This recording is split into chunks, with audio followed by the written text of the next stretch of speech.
Excuse me, how much longer until I'm called? We just called you. What? I replied, startled by the receptionist's words. I hurried into the examination room, surprised to find my husband John already there. Why are you here? I asked, taken aback. John's face went pale, and he tried to rush me out of the room in a panic. But then I caught sight of an incredible scene. My name is Christy Thomas, and I'm 27 years old. I grew up as the eldest of two sisters and now work in corporate office management. 3 years ago, I married John, and we now share a home. We met in college, worked at the same part-time job, dated for 4 years, and got married. Even today, we maintain a relationship where we can talk about anything just like close friends. I'm currently 7 weeks pregnant. John and I wanted a child right after we got married, but it took us 2 years of fertility treatment before our dream finally became a reality. When I visited the OB/GYN alone, the gestational sac, our baby's growing space, was already visible. The ultrasound photo even showed the tiny fetus. I haven't yet told John about the pregnancy because I wanted to surprise him. After my appointment, I bought a cake and picked up ingredients for John's favorite meal at the supermarket. When I got home, I immediately began cooking. A few hours later, John walked in and greeted me with, "I'm home." His eyes widened when he saw the table set with his favorite beef stew. "Wow, what's the special occasion? Everything looks amazing." "I thought we should have a celebration today," I said. "A party? What's the occasion?" "I went to the hospital today," I replied. "Hospital?" he asked, his brow furrowed. I handed him the ultrasound photo, and as he looked at it, his anxious expression transformed into one of astonishment. "Christy, is this real?" "Yes, John," I said, beaming. "We're going to be parents." John's face lit up with joy. "We are? We really are." "Yes, our baby is finally on the way," I confirmed, tears of happiness welling up in my eyes. "Everything looks great, and our baby is growing steadily." John embraced me, his own eyes filled with tears. Thank you," he said over and over, a grateful smile on his face. Since that day, John has taken on more household chores to help me out. We used to share the work, but now he handles tasks like cleaning the bathroom because he doesn't want me exposed to potential hazards. He's also been managing the heavier grocery shopping, picking up large bags of rice and water. But that's not all. He's been making my prenatal appointments for me, keeping track of my schedule and setting them up online since I'm not as comfortable with internet scheduling. I've been dealing with mild morning sickness, but it hasn't been severe enough to keep me from working. I still come home and prepare dinner as I wait for John's return. Lately, he's been working overtime frequently, usually not coming home until after 9 p.m. Tonight, though, he didn't arrive even after 10 p.m. Normally, he calls if he's going to be late, but this evening, there was no word from him. I tried calling him, but there was no response. I waited anxiously. Finally, just past 11 p.m., I heard the front door open. I rushed to greet him. "John, welcome home. I was worried because you didn't contact me." "Ah, sorry, something unexpected came up," he said. "But you weren't supposed to have overtime tonight. Did something happen?" I asked. No, just some unplanned work," he replied, avoiding my gaze. His evasiveness unsettled me, so I pressed further. "John, are you hiding something?" "What? No, I'm not hiding anything." "Then why won't you look me in the eye? If there's nothing to hide, you should be able to tell me where you were and what you were doing, right?" "I told you, I got caught up with some unexpected work," he said, sounding defensive. "A junior made a mistake, and I had to step in and handle it." "Even so, couldn't you have sent me a message like you usually do? I texted you several times and even called." John, normally so composed, raised his voice at me, his expression one of frustration. This was the first time I'd seen him like this, and it startled me. He continued, his breathing heavy. "After working late and then coming home to be doubted. What nerve? Is it entertaining for you to make a fool out of me?" "John, what are you talking about? I'm not making a fool out of you. I'm just asking why you were late." "I told you it was because of overtime. What more do you want?" John snapped. "It's not about what I want or don't want. You didn't let me know you were going to be late, as you usually do. It felt strange." "Enough. You're being so stubborn. Is it because of your pregnancy that you're imagining things?" He shot back. "What?" I replied, shocked by his accusation. Listen, Christy, when you give birth, you won't be able to work. So who do you think will support us? Me, right? John continued, his tone dismissive. If you want me to provide for us, stop interfering with my work. He left abruptly, tossing his suit jacket aside and heading straight for the bathroom. After his bath, he shut himself in our bedroom. I stared at the untouched dinner I had prepared, an overwhelming mix of emotions washing over me. Why would he say such hurtful things? All I did was express concern that something felt off, yet he called it delusional. From that day on, John treated me coldly. It became a regular occurrence for him to come home in the early hours of the morning, while his usual 9 p.m. arrivals grew rare. Amid all this uncertainty, my pregnancy progressed. John, who had once been a helpful and supportive partner, now did no household chores, leaving everything to me. The burden of managing the house while trying not to strain my body began to take its toll on me. Eventually, the pressure of handling everything alone became too much to bear. I called my younger sister Karen. Hey, Karen. Hey, sis, it's been a while. What's going on? I had a bit of a disagreement with John. Really? You two are just like the saying, the more you argue, the better you get along, aren't you? My sister Karen is 3 years younger than me and works in the fashion industry. We've always been incredibly close and have been described as two peas in a pod. During my dating days with John, she was my go-to for advice, and she's an irreplaceable part of my life. That day, she listened to me vent for almost an hour. Talking to her eased my mind a little.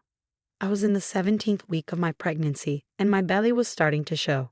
Feeling stable and healthy, I returned to work as usual after my lunch break. But just as I was about to begin my afternoon tasks, something unexpected happened. I felt a sudden, unfamiliar twinge in my belly. The discomfort lingered, and my thoughts immediately turned to the safety of my child. Anxious, I left work early and rushed to the women's clinic I usually visit. Normally, John would handle making appointments for me, but today was unexpected, so I didn't have one scheduled. It seemed I might have to wait a while for a checkup, but the thought of going home in this state made me uneasy. Prepared for a long wait, I explained the situation to the receptionist.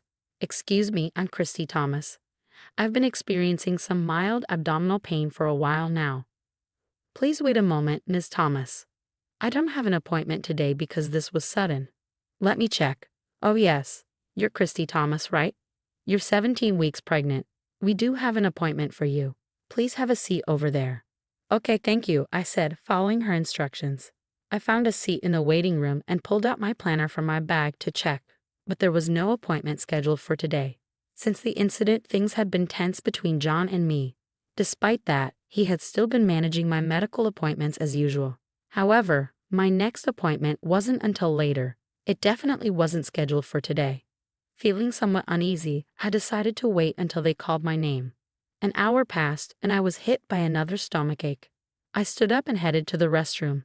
Yet, even after returning, my turn still hadn't come. For a busy clinic, I should have been called by now. Could it be that there was no appointment scheduled for me after all? I approached a different staff member at the reception desk. Excuse me, do you know how much longer it will be until I'm called? May I have your name, please? The staff member asked. It's Christy Thomas, I replied.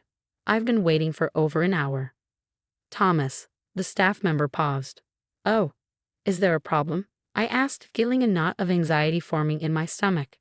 Well, you were called just now, the staff member said. What? I should have been called into consultation room number 3. I thanked the staff member and quickly made my way to consultation room number 3. A sign on the door indicated it was occupied. Confused, I knocked on the door. A nurse opened it and asked, "Can I help you?" I'm Christy Thomas. I had to use the restroom earlier, and, Christy Thomas? The receptionist's voice echoed from inside the room. I had already been called, but the sign on the door said, "In consultation," so I assumed someone else had entered. Wait, you're Christy Thomas? The nurse asked, looking puzzled. But there's already someone in the room with that name. What? I exclaimed. Nothing about the situation made sense. Determined to find out what was going on, I pushed past the nurse and entered the examination room.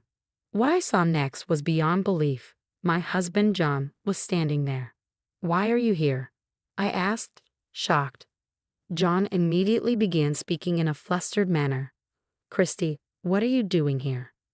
That was going to be my question. Why are you here? I retorted. Well, he stammered. Did you make this appointment under my name? Why? Just leave for now, John said, trying to push me out of the room. Given the bizarre situation, I couldn't back down. Explain this to me, John. Why are you here right now? I'll explain later, he pleaded. Just go for now. No, I want an explanation now. I can't just walk away from this, I insisted. As I argued with John, the doctor, who had apparently just returned from an internal exam, came back looking puzzled. Wait, Christy, the doctor said, his eyes widening in confusion. What are you doing here?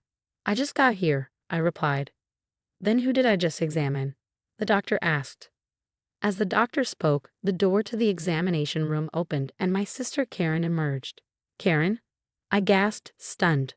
I was utterly bewildered by what was happening. Why was Karen here? Oh well, Karen stammered. Her hesitation only fueled my growing frustration. Why is the appointment under my name, and why did you just leave the examination room? The doctor, who had been observing the scene, stepped in. Mrs. Thomas, I apologize for the mix-up. She was wearing a mask, so I couldn't tell, but I thought it was strange when the baby seemed too small for 17 weeks of pregnancy. It was no wonder the doctor had mistaken Karen for me. We looked so much alike, and the mask made it even harder to tell us apart. Doctor, the woman you just examined is my sister, and the man over there is my husband, I explained. What? So you mean the father of the baby I just examined is? The doctor's sharp gaze shifted to John, whose face had gone pale. In that moment, I finally pieced everything together. John, Karen, I need an explanation from the beginning. Whether they had resigned themselves to the situation or not, they slowly began to speak. According to them, they had been in a relationship for about a year. While I was struggling to conceive and undergoing fertility treatment, they said they succumbed to temptation. When my pregnancy was confirmed, they were initially happy for me. But shortly after, Karen's pregnancy was also confirmed. Karen asked John to accompany her to the hospital because she was nervous.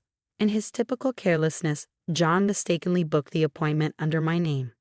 He realized the mix-up just before they arrived at the hospital and, panicking, pretended to have forgotten the insurance card and completed the check-in under my account. While I was in the restroom, there was a shift change at the front desk. Karen must have seized the opportunity to slip into the examination room without crossing paths with me. Initially, the doctor didn't realize it was Karen since she was wearing a mask. However, during the examination, it became evident that she wasn't me. As the doctor puzzled over this, I arrived at the examination room. After regaining my composure, I underwent my own checkup. The abdominal pain was diagnosed as transient, and there were no issues with my baby. I gathered my husband and sister and headed straight for our parents' house. I also contacted John's parents and asked them to join us. Once everyone was assembled, I explained the entire situation. Of course, you're going to take responsibility, right? I asked, directing my question at my husband. Responsibility? Of course I will continue to be with you, Christy, he replied. Huh? What are you talking about? We're obviously getting a divorce, I interjected. But you just mentioned responsibility, he countered. The responsibility I'm talking about is alimony. I'm going to make sure you both pay for what you've done, I declared, feeling a surge of anger. What? Wait a minute. I never intended to get a divorce, my husband protested. His words ignited fury in my sister, who was standing nearby. You said you loved me more. Was that all a lie? Karen grabbed my husband's collar, and they began to argue. Their loud quarrel pushed my anger to its peak. I splashed the tea from the table onto both of them, raising my voice to get their attention. Enough is enough. I'm divorcing John and cutting ties with Karen. You two just need to pay the alimony without argument. Wait, Christy, I love you. John tried to intervene. Christy, I'm your sister. Don't talk about alimony, Karen protested. Both of you stop. You're only saying what suits you. How far do you plan to humiliate me? I'll collect the alimony by any means necessary, even if it means sending you two to hell. If you understand, get out of my sight, you scoundrels. At my outburst, they both fell to their knees, pleading for forgiveness. Please forgive me, Christy, John begged. I also beg you, Karen added. But it was too late. Their actions were unforgivable, and I had no intention of pardoning them. After that, my husband and I divorced as expected. I blocked Karen's contact information and severed all ties with them. They were disowned by their families and forced to fend for themselves. John's affair became known at his workplace, and he faced cold stares from his colleagues. Unable to endure the hostile atmosphere, he started skipping work without notice and was eventually fired. Karen, suffering from severe morning sickness, had already quit her job. Now both were unemployed, and their relationship grew increasingly toxic, filled with curses and misery. They lived together but never married. It's clear they won't support each other as a married couple in the future. As for me, I moved back to my parents' house and embraced a new life as a single expectant mother. I switched to remote work and am now waiting anxiously for the birth of my child. Though I fear raising my child without a father, I am determined to pour all my love into my child and raise them the best way I can.